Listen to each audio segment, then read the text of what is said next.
saw the answer footnoted at the bottom of the first page. King Alfred, in the event of widespread and continuing and coordinated racial disturbances in the United States, King Alfred, at the discretion of the President, is to be put into action immediately.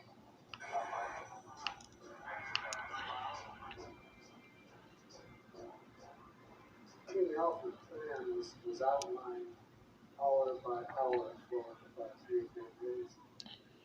And people thought I was crazy, and some other people said, oh, this is the real plan. And I know that the FBI was very concerned with it because I had asked for my file and I got part of it. I know it was part of it, but that's another story.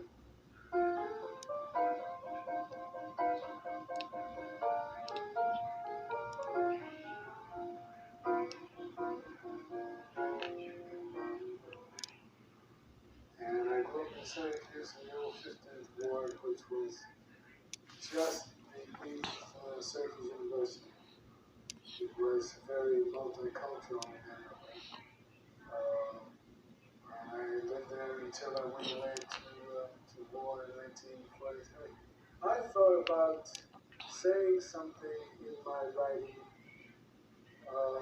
to strike back at the U.S. Navy. I began writing what I considered poetry during the war.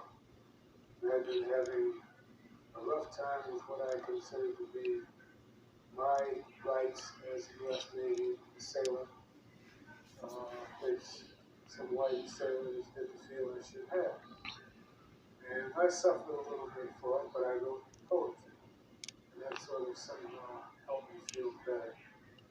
And that was really my response to distress. When I began writing, I was not, of course, thinking about publication. The most important thing was to put it down. Now, I studied journalism, radio journalism, and English at Syracuse University. And I had a couple of very good writing teachers. One an excellent disciplinarian, and that's really been very much a part of my writing life. My whole family complains about this discipline because when my day is divided up into work, it's a part of it. My first novel was published in 1960. I think I had finished that novel actually in 1956. And it took a couple of years and a lot of rejections before it got published as the original hardcover novel. And it was published as The Angry Ones, which was not my title. But, when you want something so much, you bend some of your own rules. You want to change the title, okay. That novel dealt with vanity publishing, which is where people pay to have their works published. And I had worked for a family publisher, and I knew pretty much what I was doing. And the other part of that book had to do with trying to get, for an African American, trying to get a job in Manhattan. It was not a chauffeur or a head cap or whatever in the city through an employment agency. And you go in and you discover that there's a whole system of discrimination that they have established. Codes, things that they ask you, things they put after your name, etc., etc. So I got into those things, and that was my first dive into this cesspool. And the next novel, Night Song 1961, was about jazz and jazz musicians and the problems they are doing. And that was made into a film with, not Dick Gregory starring as the star of the novel. He was very good. Really not really the other name. Did Bobby Brooks and other work with him.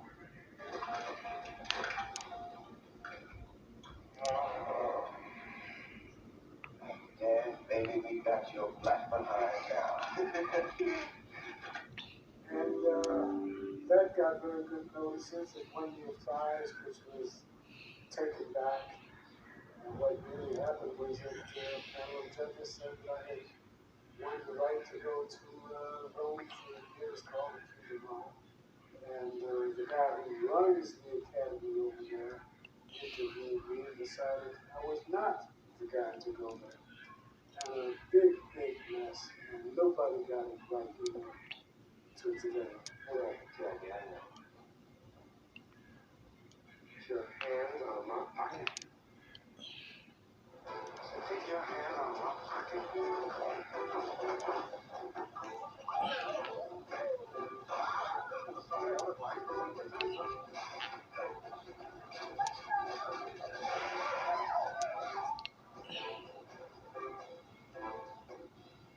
The next novel was Sissie, which I liked very much. It was my mother's nickname. And she said to me, "Who's that old woman in your book called Sissie?" I said, "Mother, just an old woman. Don't worry about it." But I like that. That was one of my, I think that was kind of a deeper book that had dealt with the ramifications of racism through generations, not just immediately as with the musician or with the young editor who made it.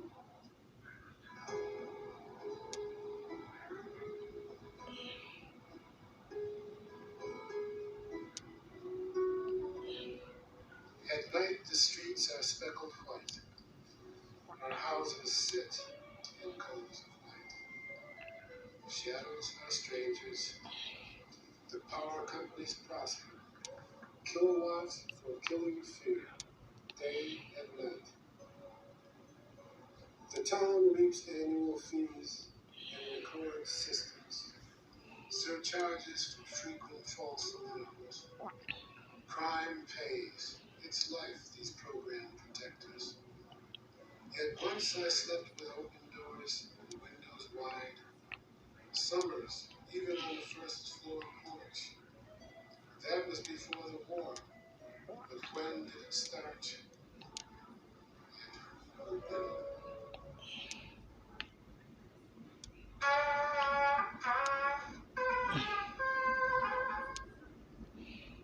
I am a frustrated musician.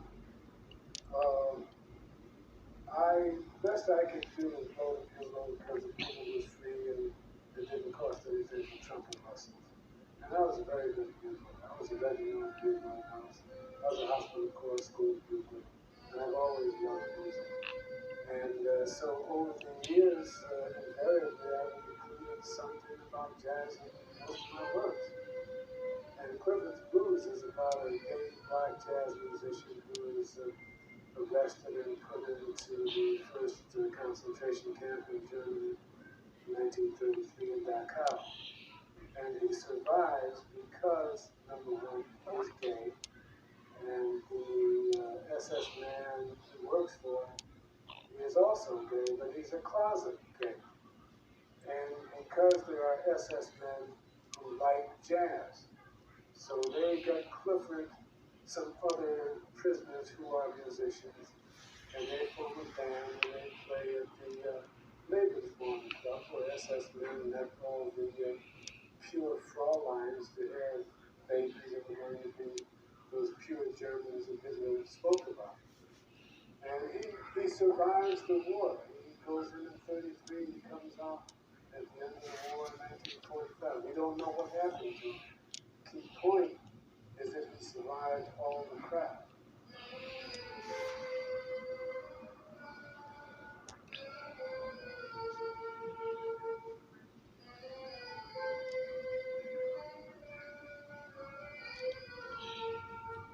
It's almost cliche. You never feel like an American until you're out of America. But then you're discovering the angles Europeans use to view you. And very often they've changed considerably over the past few years. I mean, there were periods when I was traveling when in certain parts of London there were signs in the windows, no dogs or blocks. And it was like being back home. On the other hand, you go to another part of London to welcome me like a long lost son. The major difference was that Europe doesn't smell like America. Food is different. The languages are different. And to a large extent, even the experiences of racism were different. But for a writer, you take these experiences and you put them in one folder, but you're also looking for something else. These are the people who conducted all of the slavery, and now look at them. What have they done to themselves? What have they done to us? What have they done to the rest of the world? One of the big problems I have today is wondering why it was the Chinese who developed gunpowder decided not to use it. And yet, by the medieval period in Europe, they had discovered it. Maybe it had been imported from China. They were always running over there, snooping to see what the Asians had. And they brought back the gunpowder, and they used it.